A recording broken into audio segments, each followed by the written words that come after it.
Chapter 12. The End of Philosophy. Where is the philosopher who would not willingly deceive mankind for his own glory? J.J. Rousseau. As we well know, the imbecility of profound philosophers is so immense that it is exceeded only by infinite mercy of God. Giovanni Papini.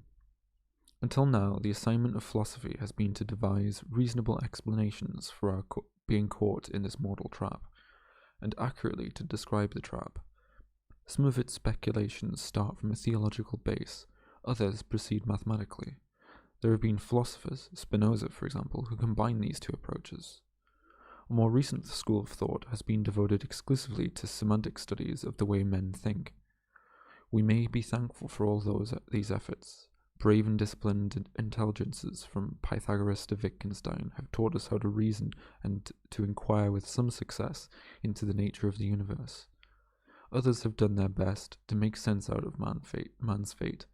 Fabulous minds, Aquinas, have demonstrated logically that God is everywhere, is good, and death in this world good enough for us. Other serene persons, Buber, have shown the way to direct and vivid experiences of the divine. All respect and honour to these instructors of mankind. We would probably have been lost without them, and still running around, intellectually speaking, with spears and slingshots.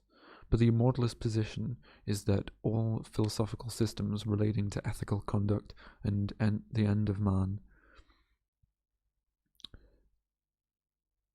insofar as they teach us sportingly to accept extinction, are a waste of time. In the face of death, such wisdom is a waste of time. The philosophy that accepts death must itself be considered dead, its questions meaningless, its consultations worn out. If the philosophy does not bother with life and death, confining itself, say, to our semantic confusions in approaching knowledge, then it must be judged profound but trivial, which is to say profoundly unimportant. The true votary of philosophy is likely to be misunderstood by other men, according to Plato. They do not perceive that he is always pursuing death and dying, and if this be so, he has had the desire of death all his life long. Does such a pursuit of death account in part for the extraordinarily emotional hostility aroused among philosophers and theologians by the efforts of men to control their environment without God's help? The struggle to evade annihilation is viewed not merely with disapproval but anger. Something happens to the most serene sages when they suspect that men are trying to usurp the powers of divinity. Their warnings were noted by Anonimo. They also call this pride, stinking pride. The Apadi called it, and they ask us who we are, vile earthworms, to pretend to immortality, in virtue of what, wherefore, and by what right?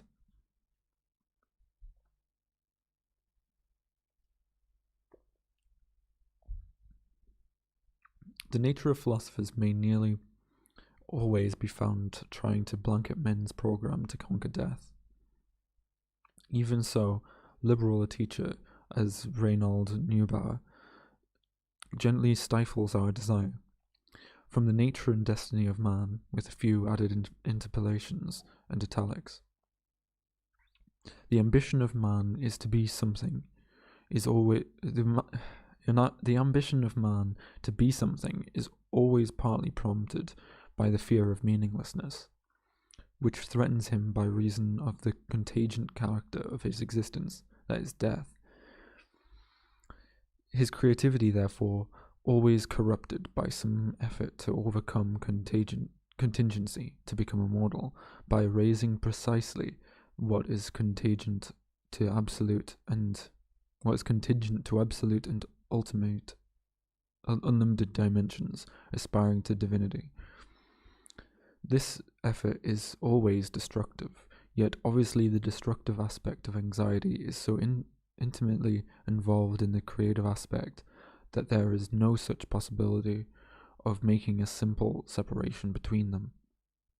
The two are inextricably bound together by reason of man being anxious both to realize his unlimited possibilities, to steal immortality from the gods, and to overcome and to hide the dependent and contingent character of his existence, to resist and to deny death. Neubauer detects that the nature of our underground and disguised drive to become gods, yet he feels impelled to resist it. The effort is always destructive. Man's creative powers are corrupted by his dangerous desire. Why corrupted? According to Webster's Collegiate Dictionary, this means changed from a state of uprightness, correctness, truth, etc., to a bad state, depraved. In other words, each man's struggle not to die amounts to a form of depravity, an obvious nonsensical proposition. To resist nothingness seems a reasonable enough project for the individual members of our species. Ought we rather to embrace the void? If the effort to overcome contingency is judged as corrupt, then the race itself must be corrupt. And if this is so, corruption, a rotten form of life, but at least intelligent life in the universe, must be a good thing. Still, eminent men throw their weight against our thesis. Stern fathers admonish us. Simply posting a few of their names should be enough to dissuade the foolhardy from persisting in this unnatural immortality project. One intimidating billboard.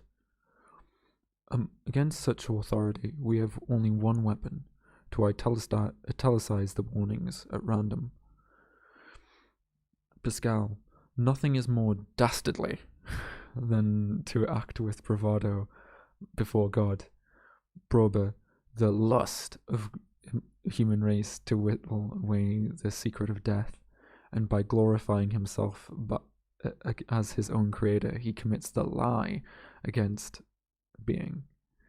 Neubauer, man's willful refusal to acknowledge the finite and determinate the character of his existence, and the primal sin of self-love.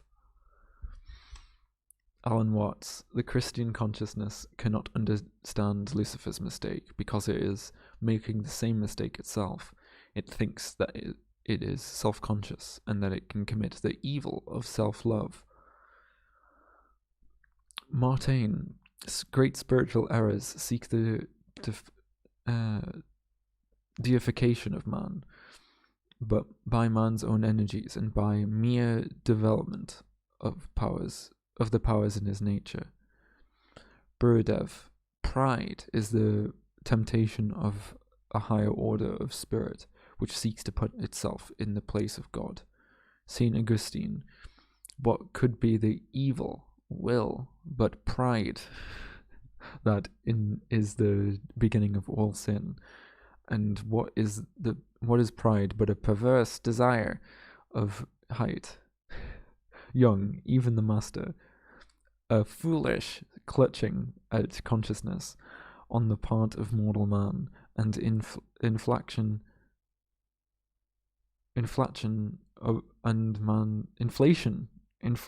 and man's hybris between them have elected to make the ego in all its ridiculous paltriness lord of the universe. Norman O. Brown, I shall not altogether die.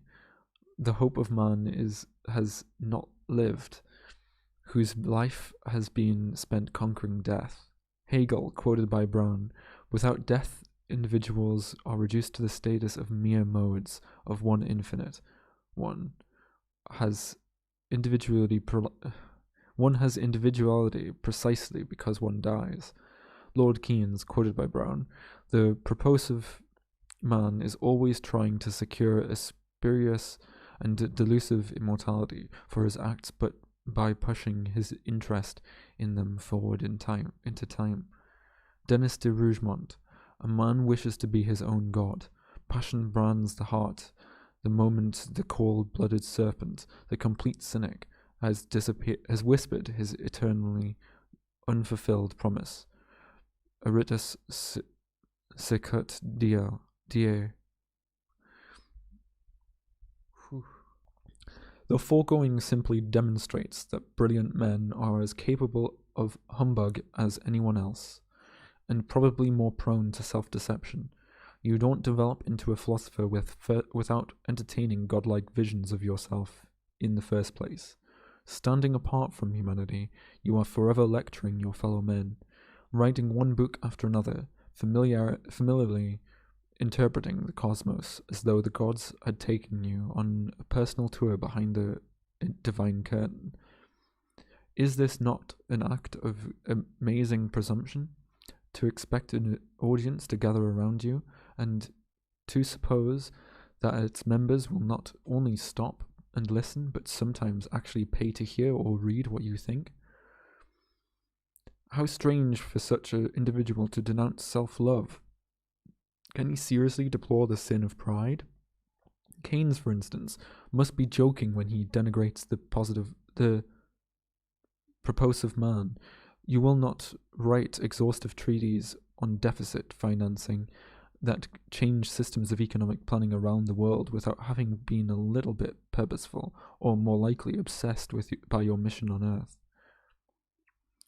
Alan Watts and Norman O'Brien write passionately, with intimidating erudition about the unimportance of erudition. Supremely self-conscious and egocentric men advance themselves. Their systems and anti-systems never stop talking, all the while insisting that the mind should be retracted, the intellect forsaken, and that everyone should instead worship the sensuous present. Man's self-love is denounced, his arrogance scorned and pitied, when it should be perfectly evident by now that self-hatred has been his most damaging vice, and helplessness, rather than pride, the curse of humanity. Of all the false consolations for dying that philosophy has given us, one of the more dishonest is that, as individuals, we do not really exist anyway. This may be filed under what Alan Watts and numerous thinkers before him put down as the illusion of identity. The sense of self is described as a kind of illness. Individual consciousness must heal over, like any other wound. As Buber summarizes our condition, individuality revels in its special being, the fiction of its special being which it has made up for itself. It may be tempting to argue back, if I am an illusion, from whose point of view, etc., but this simply leads into a semantic minefield. Better to attack ad hominem by pointing out that no philosopher who ever lived has had the slightest doubt about the permanence of his own identity. The emperor may have no clothes, but he does have a powerful feeling of self-importance, and if you don't believe it, start disagreeing with him, or suggest that he write his books anonymously. A creative individual such as Alan Watts loves to teach. It is practically impossible to imagine him not teaching. Self-evidently, Watts, the one lecturing around the country, as Anonymous puts it, the flesh and bone Watts, does not begin to consider himself the transient stream of atoms he writes about. On the contrary, he has a bold, quite unabashed conception of his own presence in the universe, and so do all philosophers who amount to anything. The holiest of theologians may also leap from his platform of serenity to quarrel over his relative nearness to the truth. Neubauer cites the controversy between Karl Barth and Emil Brunner. Barth's answer, he says, was informed by a peculiar quality of personal arrogance and disrespect for the opponent. Then, 18 pages later, Neubauer himself joins in.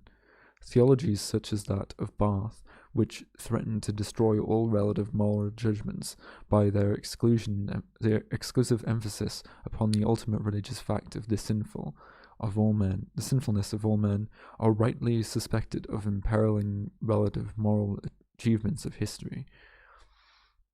This sort of exchange ought not to be in the least surprising, but when we remind ourselves that the preachers of humility and other virtues are themselves only trying to score with imaginary authorities, just as we are, philosophers and theologians compete before the calculator of excellence. They also imitate God and interpret His will as though they were old friends of the Almighty. The philosopher and preacher sell their papers, each working his side of the street like everybody else, walking his excellence on the street corners so that death will pass him by. If the profound and sometimes reverend newsboy were not primarily concerned with imprinting his identity on the great scroll in the sky, he would smile with gentle understanding at his opponent's mistakes. But he is driven by the same obsession that afflicts most of us. If my opponent is right, I may be wrong. If I am wrong, my rating will be dimmed, and I will die.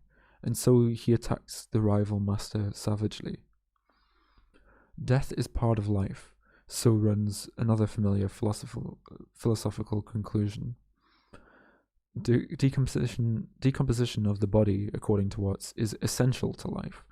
The conversion of a human being into a lump can be understood as the instrument of eternal renewal. It is not only the transformation of life into food, it is also the wiping away of memory. Or as Tillich phrases the same idea, death and life belong to each other. At the moment of our birth, we begin to die, and we continue to do so daily. Growth is death. So coolly and complacently, our forthcoming annihilation is made to seem reasonable. Shakespeare died and became food. So did Einstein. Why not you? Why do the members of our species stubbornly refuse to acknowledge that they belong to the worms? The truth is, of course, that death should no more be considered an acceptable part of life than smallpox or polio, both of which we have managed to bring under control without denouncing ourselves as presumptuous. Dr. Salk and Dr. Sabin have not been hunted down as devils for putting a halt to the crippling of children. They were not called proud or foolish for trying, but death kills forever. Why should the hope of overcoming that be thought in any way unnatural? The argument that because everybody has always dissolved painfully back into the earth, that this is how exactly what ought to happen, and that we are somehow out of line in trying to prevent it, makes no sense at all. Hitler, the Black Plague, floods, hurricanes have also been part of life, but since they are also an undesirable part, we resist them, or at least build our defenses as best we can.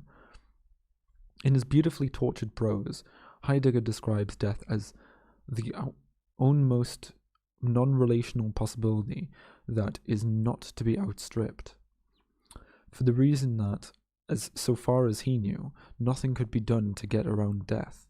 He consoled us courageously to make clear to ourselves that we are really going to die. By this act, one is liberated from one's lostness.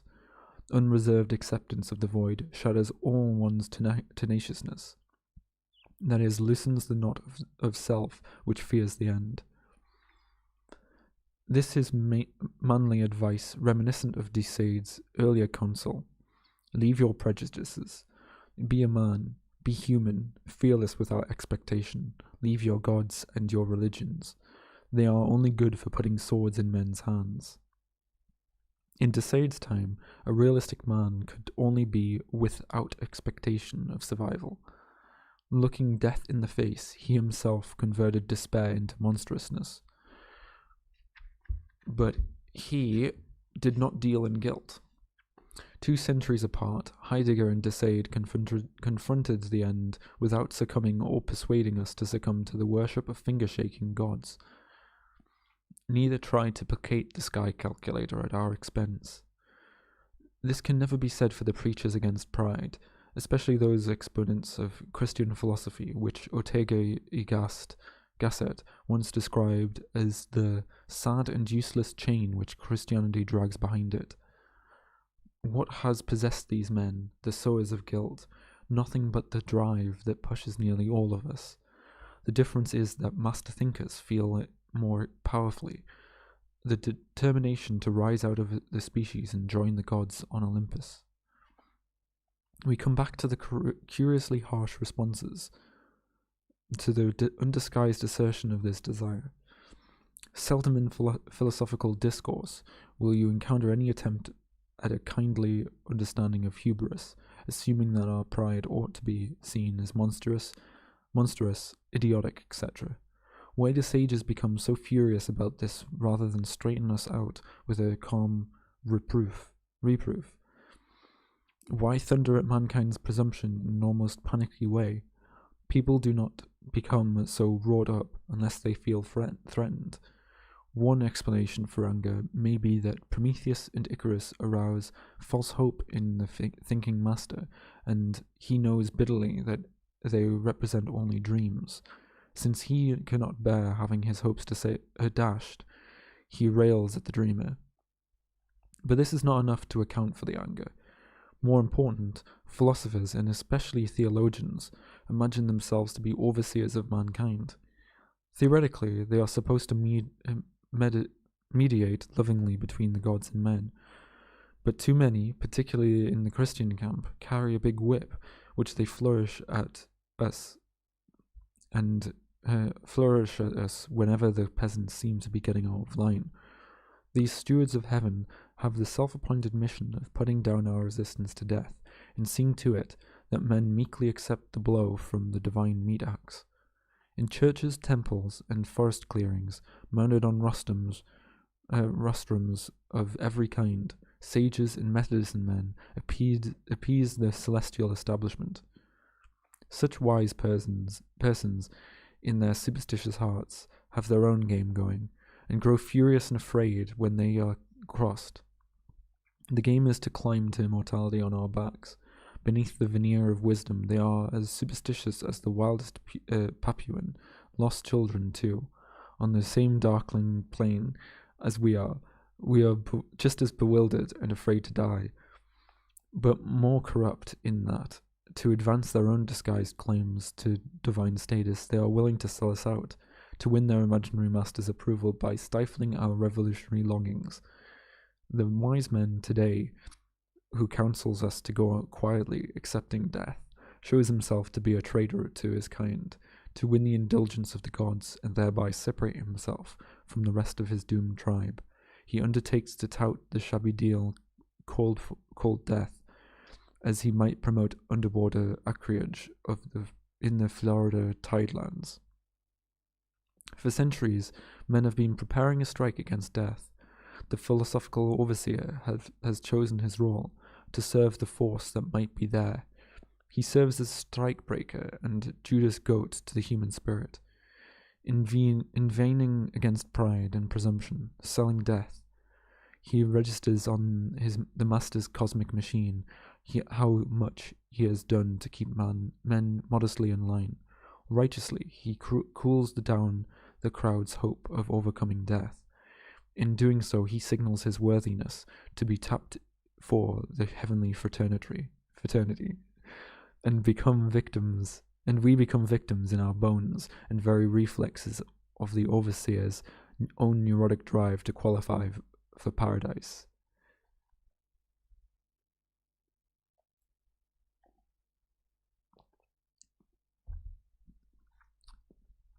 As the sage grows older, his convictions about pathetic inadequacies and monstrous pretensions of the ego grow stronger. He decries bold new attempts to penetrate old mysteries that he could not solve. This is done mostly to discourage younger challengers to his eminence, whose investigations might tend to reduce the importance of his own earlier perceptions. As he approaches the finish line, he becomes more and more jealous of his reputation, and more dependent on the gods' good opinion of him. At this stage, just before his powers fail, he becomes overbearingly wise. The foolishness and vanity of human striving seem very clear to one who himself can no longer strive. But if, in the face of death, all philosophical systems, insofar as they are preoccupied with the proper conduct at the end of man, must now be considered a waste of time, who will take charge of the mysteries? who will inquire into the highest good and help guide us during the period when, in the future, which may not be remote, we are in the process of closing out death amid riotous clamorings and clashes over medical priorities. And if mankind breaks through to divinity, who will help us readjust to the problems involved in indefinite living? There are probably two highest goods: suicide and survival. Suicide, seeking instant rebirth, solves all problems. Survival remains, since even if it may not be the highest good, it gives us time to work out answers to what is. If we have outgrown such philosophical speculation, what can replace it? After all, life must be some frame of thought. To a degree, philosophers and theologians are already being replaced by chemicals such as LSD, with revelation substituting for wisdom. The insights of Zen help many to see around corners, confronting the life open-eyed at every moment. Today, art also has taken over a share of philosophy's traditional role, and in the process of dealing with our mortal situation, art has begun to destroy itself. Chapter 13. The End of Art. Man is, for the tragic poets, born with a flaw that prevents his attaining the happiness he wants, a flaw to the sensitive Greek, as the flaw of original sin to the sensitive Christian. This flaw is hubris, and still best translated as pride, which is also the great Christian sin. The parallel with Judeo-Christian moral tradition can be carried further. Greek hubris is the overweening individual's rebellion against the ordering of the universe. Adam's sin, which is ours, is also rebellion, disobedience. Crane Brinton. From the beginning, insofar as it deals with the matters of life and death, Western art has waged an incomplete rebellion against the gods and their plans for us. It has partly resisted, partly accepted the human situation, conducting an eminently effective underground resistance movement against our senseless fate.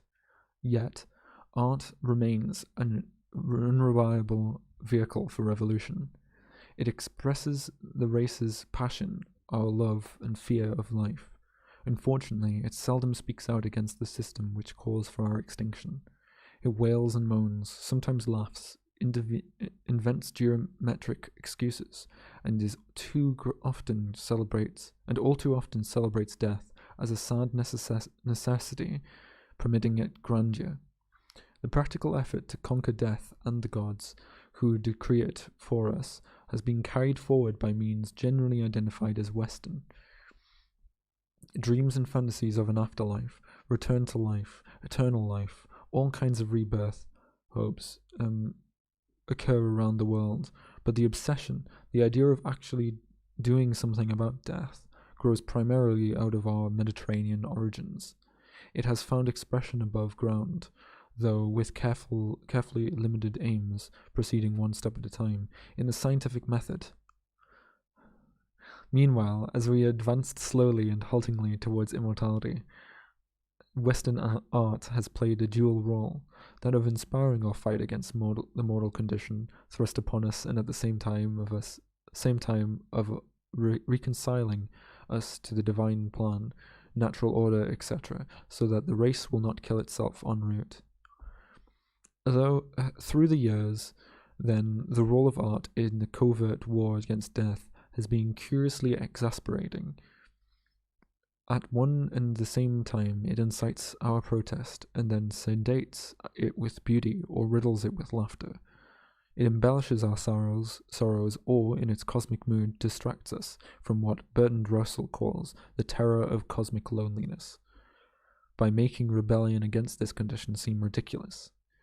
Hence, though we use art to project our disguided intention to become immortal, its revolutionary ardor is suspect.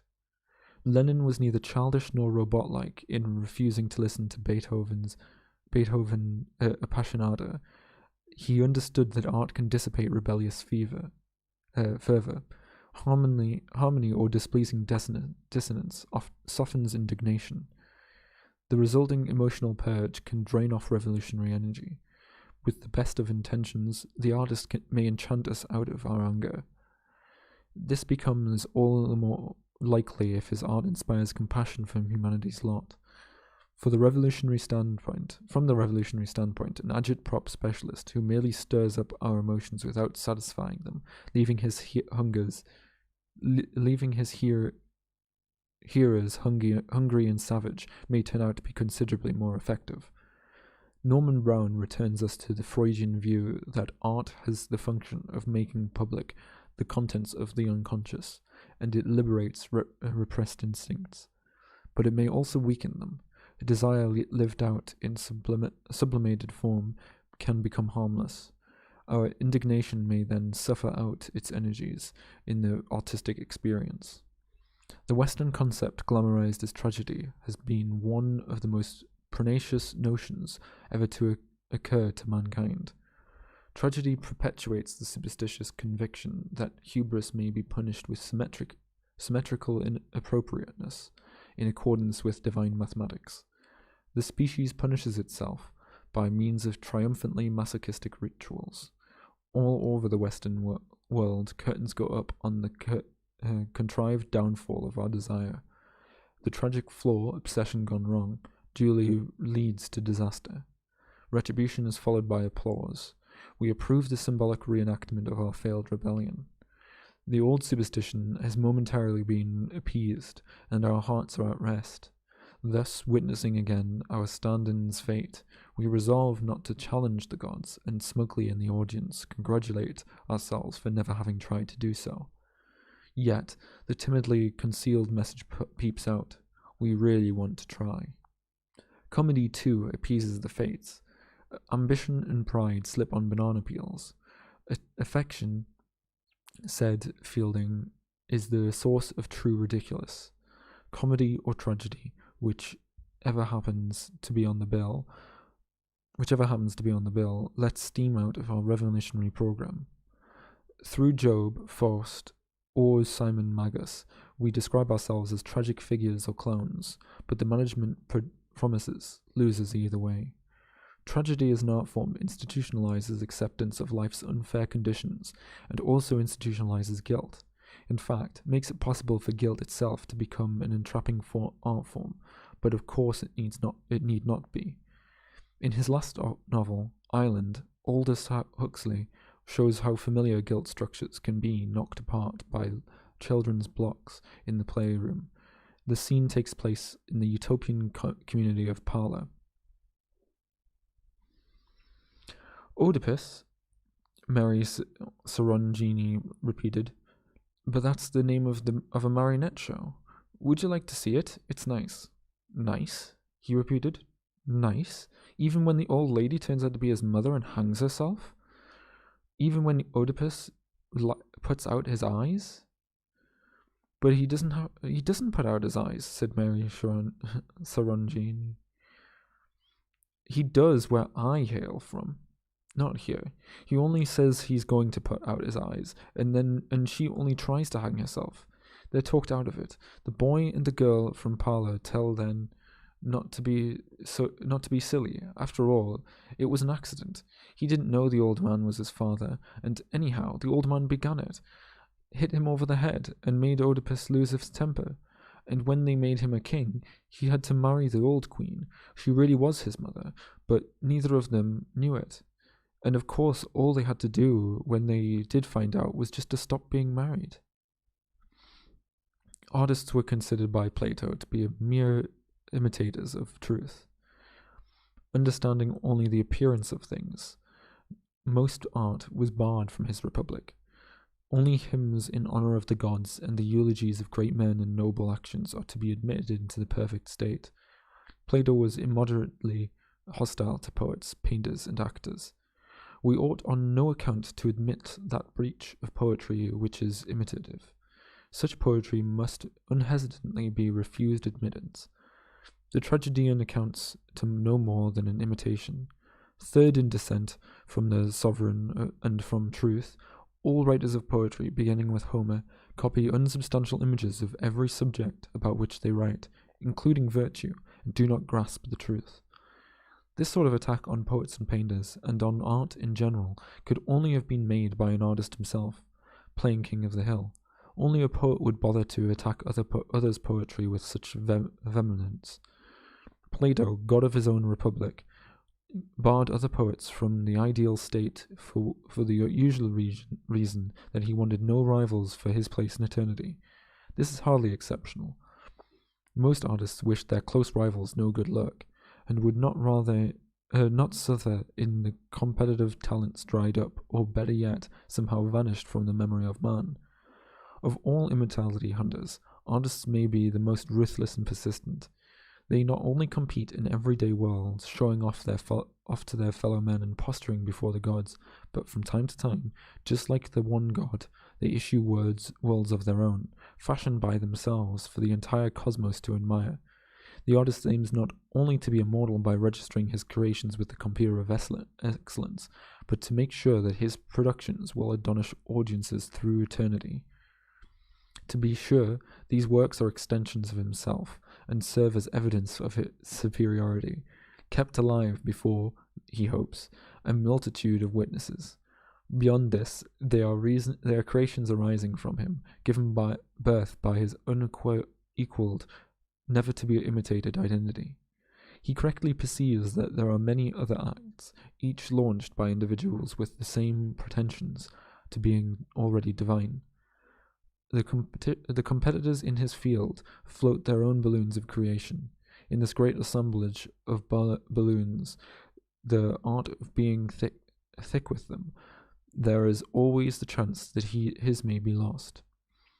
This fear causes him to explode as many competing balloons as he can, or failing that, tactfully let the air out of them so that they will live on as smaller, low-flying, and less noticeable creations. The important thing to remember is that all artists, if they could manage it, would try to bring off the impossible feat of wrapping their balloons around the entire globe, so that their dream and the world would become identical, with themselves as lord of it all, which, quite obviously, was Plato's design in the Republic.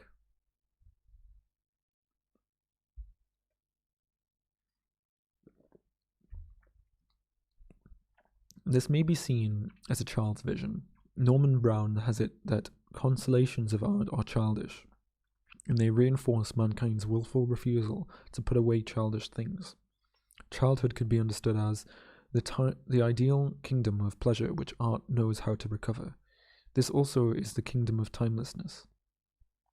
Art, even though it takes us out of time and puts us in another, can never be independent of urgency. A painting is an island surrounded by aging time. Music takes flight from it. The novel and the drama in their different ways play against time, racing the clock, shuffling time around, moving in and out of successive frames, trying always, in Heidegger's term, to outstrip the fatal end, rise above it, forget it, or bow down tragically to it. Although they may belong to our tribe, the creators of all this have something else going. We are their characters. The goal of the artist has always been to join the divine company. He will use any materials he can, including you, to build his immortality credits. He will put you in one of his scenes, just as he would a rock or a tree. Further, if need be, he will distort you, even say, make a pinpoint in the canvas and declare it to be you. For this reason, the artist tends to inspire nervousness in others. Even when treated with contempt, he will be up against nervous contempt. Until recent years, large elements of the bourgeois tended to resist art. It gave them an uneasy feeling to suspect, even faintly, that there might be ways of making an impression on the skull calculator that they didn't know about. Odd and mystical persons with incomprehensible arrogance pretend to be in some secret that baffles the materialist. He may scorn or pity the artist and deride his impractical mode of being, but still the odd man bothers him. Today, reasonably successful artists make more money than middle-level business people, in a circumstance which has led to a greater rapport between the two groups. The artist still risks his identity and self-respect to an extent undreamed of by the man of business. He must always live with the fearful possibility that his work is no good, his daring departure from the safe world a bore to everyone else, and if he lacks talent, no one will care one way or another what revolutionary notions he may entertain. Even after he attains some success, he can go dry and lose his talent, or he may be taken up and dropped, as tastes change. He remains exposed and on the firing line. When things go wrong, the outcome becomes doubly unbearable. He fails twice, in his own mind, dwindling alarmingly before the gods, and also in the public mind. The sensitive failed artist runs the risk of dying twice, spiritually and materially, which is why, as Eric Hoffer has shown in The True Believer, frustrated individuals of this kind have turned into the most dangerous people on earth: Hitler, Goebbels, Mussolini, etc. Art can no longer deal satisfactorily with death, and therefore has set out to destroy itself. This means that in decades to come it will gradually cease to be a medium separate from everyday life. Changes in the character of art will take place unevenly and raggedly, with the spectacular remissions here and there, comebacks of grand traditions and so forth. But as we move towards the end of the century, the blending of art and mechanics, art and the banal, beatification of the banal, and uplifting and perhaps glorification of the commonplace will become the race's drive towards eternal life. The creative leaders of the modern pop movement have been among the first to perceive this. John Cage in music, or whatever he does, Merce Cunningham in the dance, Robin Rauschenberg in painting and dancing, Andy Warhol in films, William Burroughs, though hardly pop, in prose, randomly cut up or otherwise, and Marshall McLuhan in his deliberately absurdist approach to media, all show the way, or new ways in which art has begun to approach life and death. Until now, art has attempted to rise above death, to make excuses for it, courageously to oppose meaninglessness, avowing man's worth, hurrah for Karamazov, or lamenting his end, sans teeth, sans eyes, sans taste, sans everything, by means of edited fantasy. With all of its superstitious readiness to appease the gods, art has vigorously asserted our primacy in the general scheme of things by insisting on values of form against chaos. Or this was true at least until the last decade. Now everything has been changed around.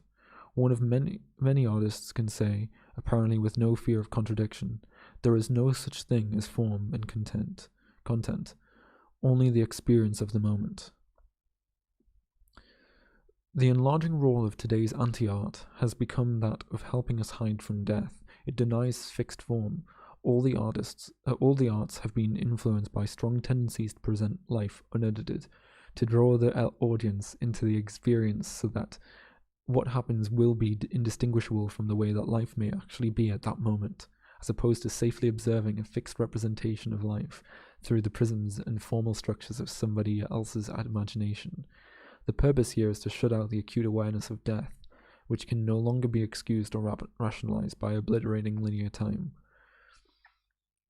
The immediate enemy is time passing. Through the talents of our anti-artists, we seek to bury individual consciousness as deeply as possible in one sensation after another, or paradoxically, to save ourselves by boredom. When life unreels, let it run as it does in an Andy Warhol film. Console ourselves in the aggressively languid celebration of banality. Let there be no structure, no plan of action, and no explanation for what happens. Art no longer explains, since life itself is unexplainable. This type of realism in the face of death has been described by Brian Doherty in a Newsweek essay, 1st to the 4th, 65, as the comedy of acceptance. He finds that the new move towards acceptance, whether pop acceptance of mass culture or optical acceptance of psychological sensitivity, is therefore in a large part a movement towards security, At the end of this road, of course, stands the ultimate security, dehumanization. He quotes Andy Warhol, "I think somebody should be like everybody. I think everybody should be a machine." And a young art critic, sensitivity is a bore. As Doherty points out, the pop movement involves a whole new strategy to evade extinction. Another such strategy has been the spontaneous formation of creative group souls among younger people. Spiritual collectives such as the Living Theatre of Julian Beck and Judith Malina, and the informal family known a year or two ago as the East Village section of New York as the group image, two examples out of many. Sleeping, singing, and playing together provide a refuge for the previously isolated, frightened identity. The group image, according to an article in the Village Voice by late Don McNeill, 5th of the 4th, 67, defies labels. It's a tribe. It's a multimedia orchestra. It's an open-ended group with a penchant for anonymity. In performing, which is really not the word for it, we don't warm up, we don't tune up, we don't do anything like that. It's just sort of a mass sound that starts to happen. At one of these more or less impromptu events, the audience came up on stage with the group members. The stage was a tangled mess of bodies and the dance floor was practically empty. Then, the group image, audience and all, seemed to slide off the stage and onto the floor, and the stage was barren. You couldn't tell the group image from the audience. "We wanted to destroy the stage," one of the group image said. "Their ambition is to destroy stages everywhere and turn people onto themselves. They want to bring audience involvement to the final phase, where the distinction between entertainment and audience dissolves, where the audience, in fact, entertains itself. The group image, which might easily not exist after a few months or a year, should command our attention only for what it is represented, the increasingly common collective embrace of the moment. Members of the carefully unorganized unit no longer have to strive by means of art to cross a bridge to eternity. In Norman Brown's phrase, the participant is no longer an artist, he has become art. Ideally, artists and the audiences wrap the environment around themselves, intermingle and evade time and death by escaping into what Norman Mailer has called the enormous present. Today, art tends less and less to be exclusive. The entire culture has been invited into it. Electronics and engineering contribute to kinetic and luminous sculpture. We have the poetry of technology. McLuhan informs us that the environment itself has become our story, and now artists, engineers, and businessmen, bankers, stockbrokers, the lot, many smoking marijuana, listening to the same guitars, have found a common playground.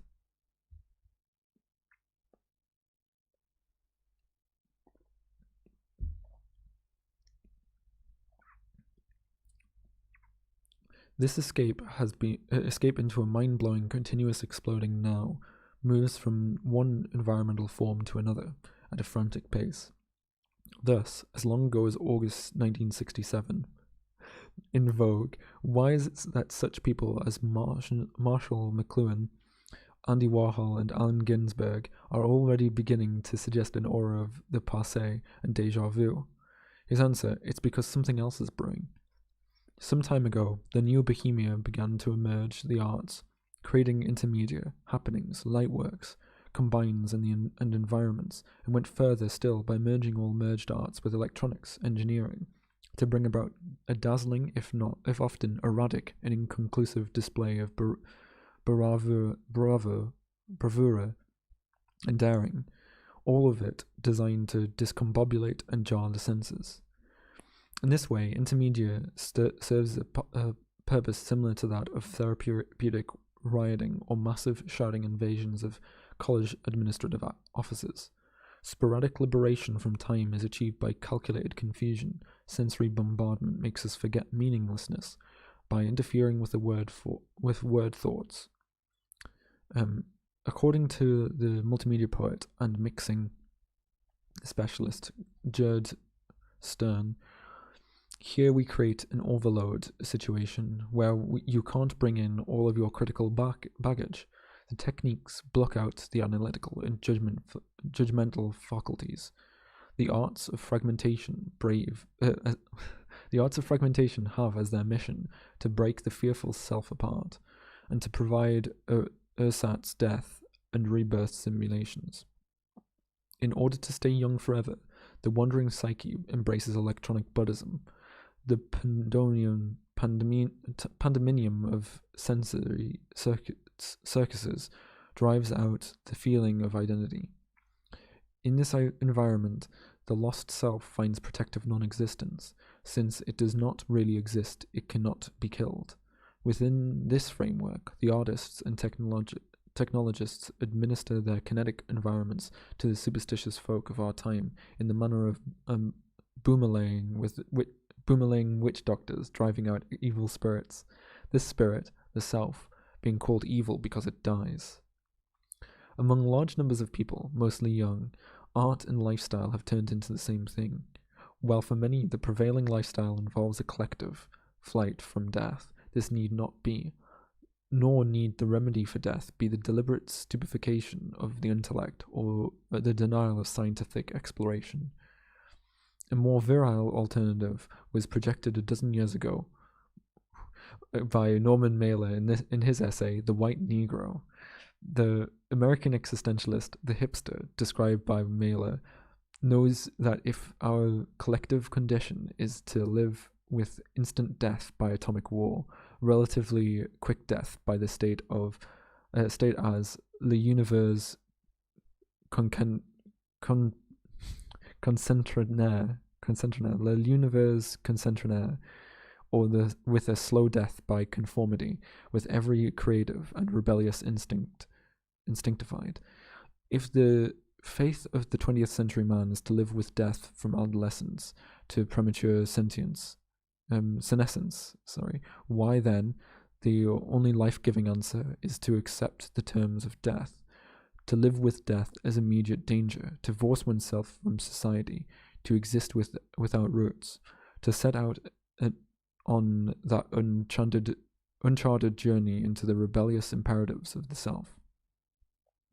The existentialist, psychopath, saint, bullfighter, and lover remain in life only by engaging death.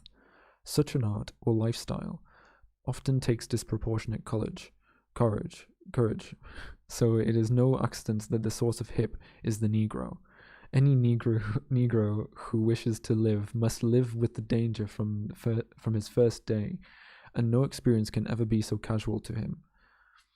Mailer's view of life as performance at all times in the presence of death, with every man and woman as performer, brings life and art together in a fiercely demanding play. It requires, as Heidegger's approach, that close to death as we are, we still perform, not to appease imaginary gods, or to score on an imaginary astral machine, but simply to be. The code of North American machismo has its limitations. For one thing, there appears to be little room for mercy in it. Second, the commandment to perform well and be with it at all times seems to exclude the functional collapse of the ego, the occasionally useful sensation of being lost and in tears, breaking apart. In short, means of simulated death and rebirth. As Norman Brown stresses in another context, the Anesian experience can only be bought at the price of ego dissolution. For Mailer's hipster, this would seem to be virtually impossible, and according to his code, weak and therefore immoral. To achieve except through violence. Thirdly, and far more important, the existential style of which Mailer speaks, while in many ways admirable, can and ought to have an end beyond performance itself. Doing tricks in the presence of death is not enough. We can direct our machismo toward a more ambitious end, to see to it that death will no longer be our audience, to storm over the footlights and try to destroy this unwanted presence that makes us dance. True, the lifestyle or art simply of being your own man, your own woman, living in the constant awareness of challenge and possible danger is a beautiful style. As Mailer has said, black people, especially in the United States, have become the models for it. Claude Brown writes in Esquire, "Soul is being true to yourself, to what is you." Now hold on, soul is that extremely uninhibited self, expression that goes into practically every Negro endeavor. That's soul. And there's swagger in it. Man, it's exhibitionism, and it's effortless. You don't need to put it on. It just comes out. Soul emerged as the answer to oppression, but when the day-to-day emergency ends, will it be useful in countering the cosmic oppression? What is death?